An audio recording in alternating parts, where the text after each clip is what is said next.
Pa-check up tayo ngayon.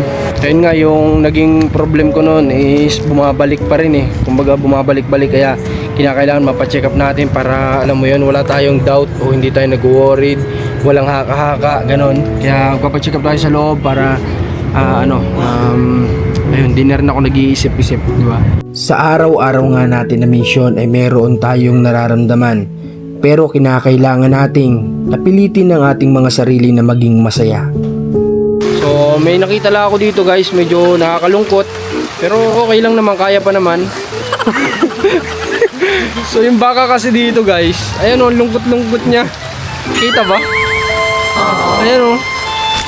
Sa totoo lang ayoko ng ganito kasi pati kami apektado. Pati kami nalulungkot. Pati kami nalulungkot guys eh. Nakakaway ko na. Tino mo, ayun o. Ayun o, tino mo yung aso o. Ayan guys o. Tino mo, ang lungkot niya guys. Hala, paano na to? Dalawa sila o, yun. Kaya mahalin natin yung mga kambing natin. Huwag natin silang hayaang malungkot, ma-depress, may stress. Kailangan mahalin natin sila. Depressed din kami. Kasi pati kami nadadamay guys pag malungkot kambing nyo. Paano? Nalungkot. Para nakita ko kay GM yun nung nakaraan ha. Good morning guys. At ayun, ngayong araw on the mission na naman tayo. Pero yung mga bata tulog pa. Higain na ito ni Marcos. Yan, tulog pa. May pasok yan, 11. And then ito naman si Cairo, tulog pa rin. Saan na si Cairo? Ayan o. Ayan, tulog pa. Grabe, nakabuka pa ang ano yan o. Mga kamay pa yan. Mana sa nanay. Ganyan matulog. Kanino nagmana yan? Sa iyo yan. Ay, sa akin pala. Ganyan din ako matulog guys. Lagi nakabuka yung mga kamay. Tinan nyo anong ginagawa niyan. Tinan mo.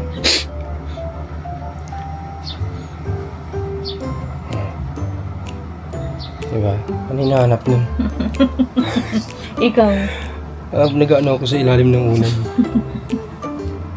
Gising. Gising.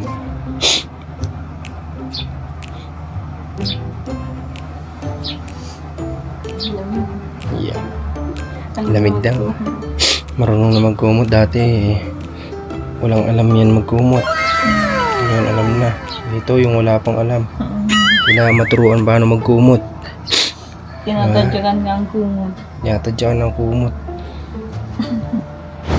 Okay, so ngayon ay bababa muna kami para ayun, lumakad na naman ulit. Marami tayong kailangan gawin ngayon. Siyempre iwan muna natin sila commander dito. Mamaya, antay muna lang ako mamaya. Ha? Antay mo ako? Hintayin kita, kinukuha mo naman ito. Iniram ko kasi yung card natin kasi kailangan nating ano ngayon eh. May bilhin para sa tinutulungan natin. So mag-grocery kayo mamaya. Antayin daw ako ni commander. Ay sabi ko antayin niya ako. Antayin mo ba ako? Hindi. Iba na naman yan. Pag ako lang. Kasi kapag hindi mo ako inantay, bahala ka. Gastos mo yun. Pero pag inantay mo ako, nasa akin yung card. Okay, so pupunta muna tayo. And then kasama ko si Rans tsaka si JM ngayon. Sinama ko muna si Rans. Wala din naman siya dito ang gagawin. Kaya tara, let's go. Samahan nyo kami sa mission natin. Nakapaglagay na kami ng mga gamit namin guys dito sa loob. Nandito na. Nandito na yung laptop natin. Nandito na yung Canon. Nandito na yung Sony. Nandito na yung DJI. Nandito na yung stand. Nandito na yung GoPro. So kompleto na to. Pero kinakailangan nga pala namin ngayon magdala ng tsinelas. Kasi may tatawiran tayo mamaya. So dala tayo ng tsinelas para sure. Di ba? Kasi nung nakaraan ang hiram lang kami ng botay para makatawid kami. Ayan ha. Sige. Okay. Kinuha na ni JM tsinelas ko. Kakarga na ni JM. Ano Rans? Makaka-mission ulit ano? Ano ulit? Parang nakakamiss din kasi ganito. Panibago na naman ano? Bago na naman. After ilang months na? May 3 na? May gitna. Mahigit 4, 5? Mga ganun no? Mga apat. Ang tagal-tagal na rin. Okay. Kaya Sasama ulit. siya gustos gamitin namin guys kasi mamaya magkakarga kami dito ng mga gulong.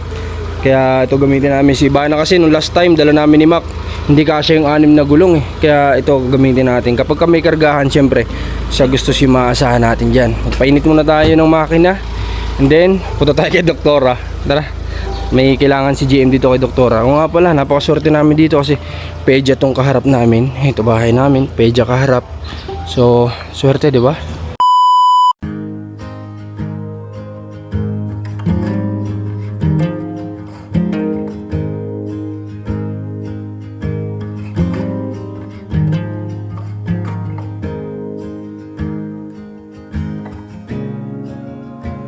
I watch the rain streak down our window.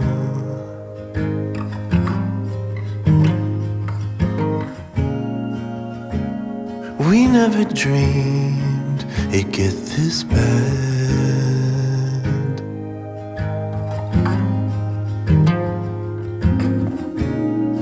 Like a fool I assumed our troubles would just dissipate.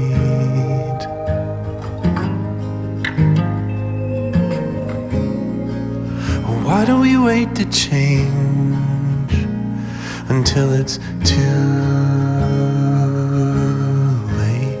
Okay guys, kakagaling namin dito sa loob ng Walter dito sa Candelaria kasi bumili kami ng cellphone. Meron tayong bibigyan ng cellphone ngayon. Isang estudyante na yun. Alam ko napanood nyo siguro sa vlog ko yun. Apektuhan yung pag-aaral dahil walang cellphone. So bibigyan natin ngayong araw. And then biyahe na ulit kami. Siguro dadaan muna tayo ng pwede mabila ng inumin. Tinan nyo, mga nakachinelas kami oh. Laban na ano. Laban na to. Nagbaon kami ng chinelas kasi nga ayun, nung nakaraan nanghiram pa tayo ng bota. So nakakahiya nang manghiram ulit. Kaya nagdala lang kami ng chinelas. Pero wala naman daw tubig ngayon. Kaya tara, tawid tayo dito.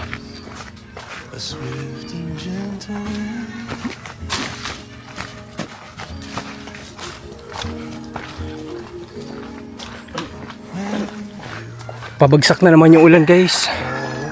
Oh, napakadilim. Sana lang wag tayong abutan ng malakas na ulan na to. Sana makabalik din tayo agad.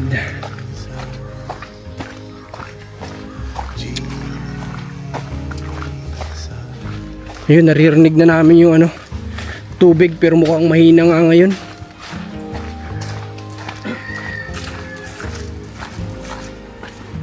Una.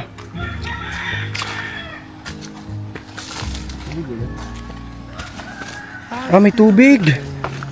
May bato naman yan. Ah, may bato.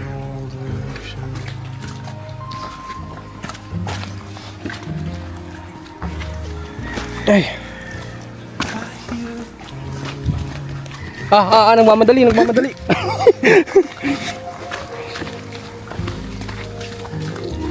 Ay. Hoy, oo nga, wala siyang tubig ngayon. Makakadaan tayo na hindi tayo nababasa. Oh. Ayos. Diretso. Oh, lawak na ito guys, oh. Imagine niyo kapag kapuno to ng tubig o mataas yung tubig dito, di ba? Ah, grabe yung basura. Oh. Kaya sana yung mga kababayan natin diyan dito sa bayan na to, huwag na po tayo magtapon ng basura dito kasi kawawa naman po tong area na to. Imbis maganda po siyang tingnan, nagigipong palamuti yung basura natin, oh. Oo nga, walang tubig. Ayan, oh. Ayos.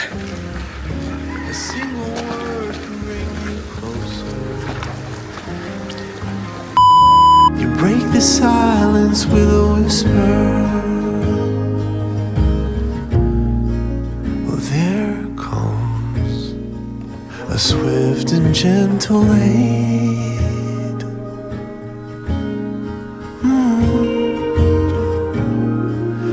When you call upon the name.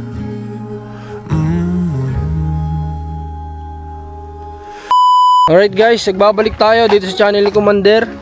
At ngayon, palabas na kami dito sa area. Nakapag-abot tayo ng tulong at napaluhan na naman natin si Carla kasi nga na-surprise siya doon sa dala-dala natin. So maraming salamat, saludo sa sponsor na tumutulong sa atin para sa mga beneficiary natin. Alright. Akala ko kung ano ginagawa ng GM dun, oh. Akala ko nakaramdam ng ita tayo eh. Nagpunta doon sa damuhan. Akala ko nang nagagamba din sa gilid. Grabe, sayang lang. Di nyo nakita yung ano. Yung... Ay, nandiyan yung ulan. Bawal tayo tumakbo at si Renzo may iwan. Grabe, sayang. Di nyo nakita yung ganda ng ano. Yung ganda ng bundok. Mount... Ano yun? Ito yung Makiling. Ayun doon ay... Everest. Mount Everest. Grabe. Okay. Lalabas na kami dun sa ano, lalabas kami dun sa ilog kasi nga kapag bumuhos tong ulan na malakas, matik, bubuhos din yung tubig nito ng malakas dito sa ilog, di kami makakalabas dito. Kaya sabi ko, kailangan makalabas na kami bago pa bumagsak tong ulan na to ng malakas. Di bali nang lumakas, basta nakatawid na tayo dun sa kabila. Dahan-dahan lang, relax lang. Lamang tayo. Ayan yung ilog, oh, tanan nyo. Oh.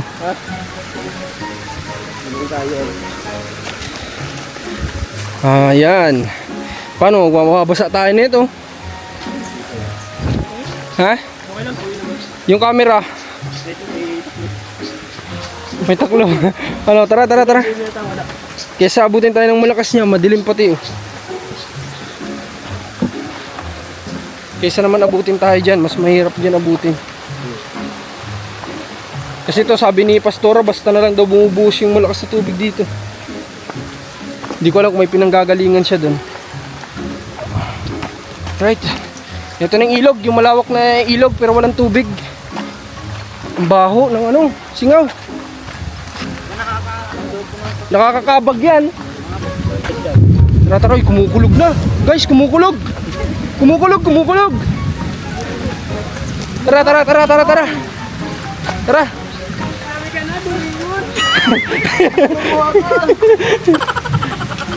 Ala, paano na ito, Nobita? Lagot. Ala, lagot na. Hi. Kuri-kuri ko, mamay kakay. Ayos, sa katawid na kami. Safe na tayo dito.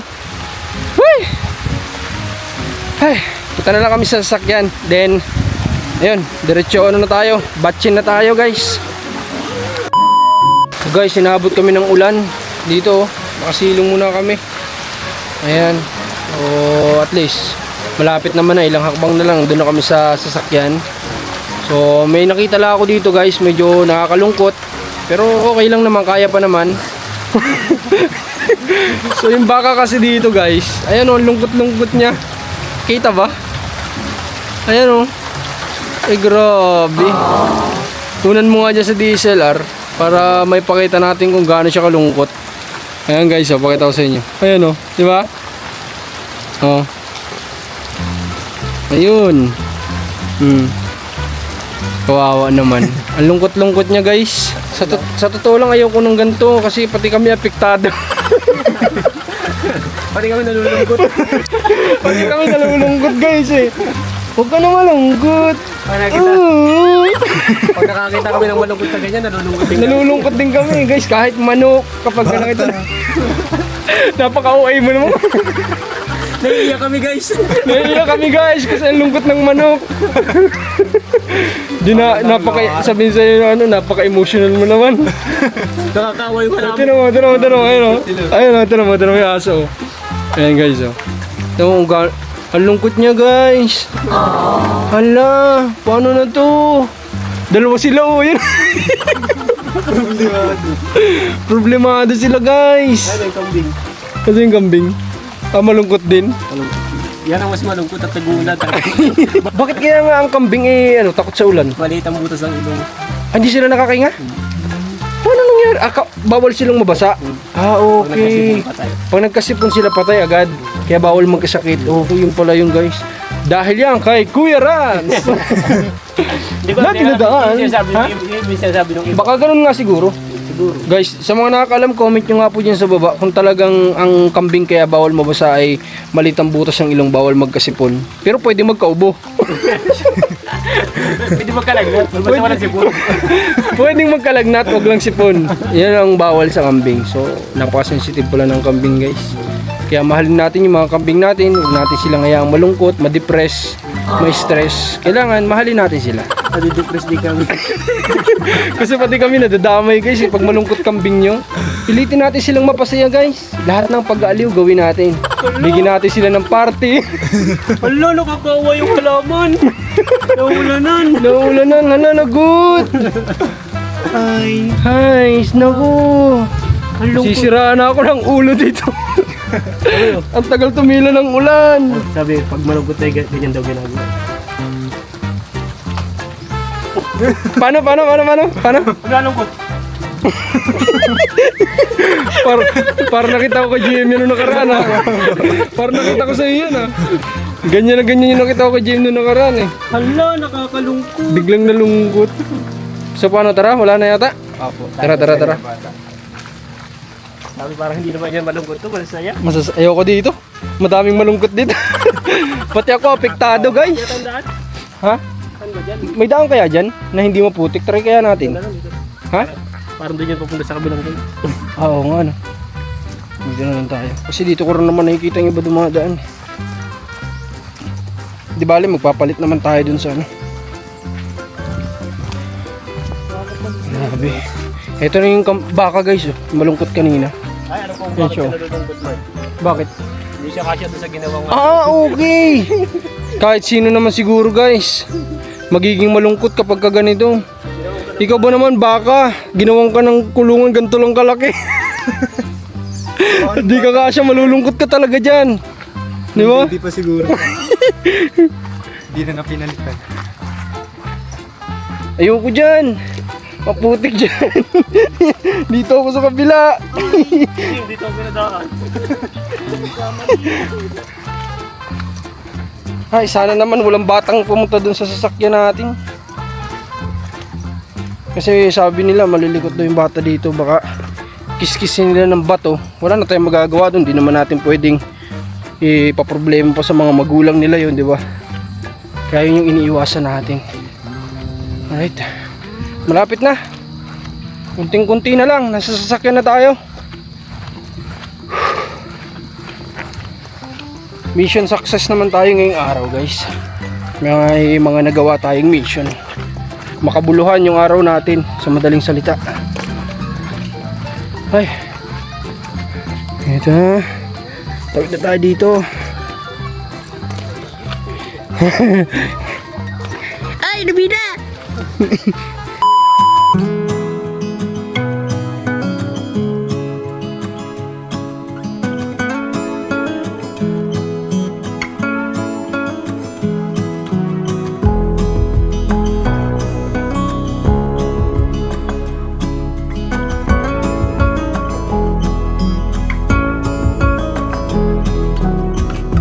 Friends will come, friends will go. They all seem to change while I'm still the same. 'Cause I just can't let go. And there's no one to blame. It's just the way it is. Like stone. Okay guys, so dito tayo ngayon sa anong hospital ba to? Nakalimutan ko na tuloy. Doctor's Hospital pala, yung sa Candelaria. Salamat Nay. So magpapacheck up ako guys muna ngayon kasi ayun nga yung naging problem ko noon is bumabalik pa rin eh. Kumbaga bumabalik-balik kaya kinakailangan mapacheck up natin para alam mo yun, wala tayong doubt o hindi tayo nag-worried, walang haka-haka, ganon. Kaya magpapacheck up tayo sa loob para ayun, di na rin ako nag-iisip-isip, di ba? So kasama ko sila Rans tsaka si JM doon sa likod. Then ayun, pasok tayo sa loob. Lovers come, lovers go, and their hearts. Alright guys, yun. Pa-check up tayo ngayon. Pa-check up tayo. I still love them all, and my heart's not to blame. It's just the way it is. Like stone, I'm motionless in this world of stories. Oh. guys, nakapagpa-check up na ako sa loob and halos same pa rin naman. Kahit na ibang doktor ay same pa din naman yung sinabi tungkol dun sa case ko dati, na tungkol nga dun sa pamamantal ko dati, di ba, na nag-vlog ako noon, nagpa-check up din ako. Sino bang kasama ko noon? Si Rans yata. Rans, ikaw yun, di ba? Yung kasama ko nagpa-check up noon. Rans, ikaw kasama ko noon, di ba? Sa Nagpa-check up ako sa balat dun sa may Candelaria. Ikaw yun. limit ko din. Ikaw ba o si Mac? Ako lang po si Mac. Oh, si Mac. Ah, okay, si Mac pala. Si Mac pala yung kasama ko nun. Kasi sinamahan pala namin nun si mama mo pa-check up din. Sumabay lang ako. So, ayun. Same pa rin naman sila ng sinabi ng doktor. Kaso nga lang, pinalitan yung gamot na iinumin ko, kumbaga mas mataas. At saka, ang dami sa aking pinagbabawal ngayon na kainin. At bawal din, alam mo yun, so bawal sa akin yung sobrang lamig. Kasi sobrang muscle sensitive talaga yung yung naging sensitive yung balat. Hindi ko alam kung bakit naging ganun. Tsaka medyo kulang siguro ako sa exercise din, mahina resistensya, kaya binigyan din ako ng vitamins ni doktora para lumakas resistensya, tsaka kailangan ng exercise. Ayun, tsaka mag more on gulay, prutas daw muna tayo, iwasan ng manok. Ayun pa naman yung laging ulam. Kaya pala tuwing kakain din talaga ako ng manok, guys, sobrang kate. Doon talaga din minsan nagsisimula yung kate. Yung iniinom kong gamot, guys, nakakatulong siya talaga. Yung unang binigay sa akin, as in nakakatulong. Kapag uminom ako ng 1 tablet, siguro mga 2 days. And then after nun, ganun ulit, babalik ulit.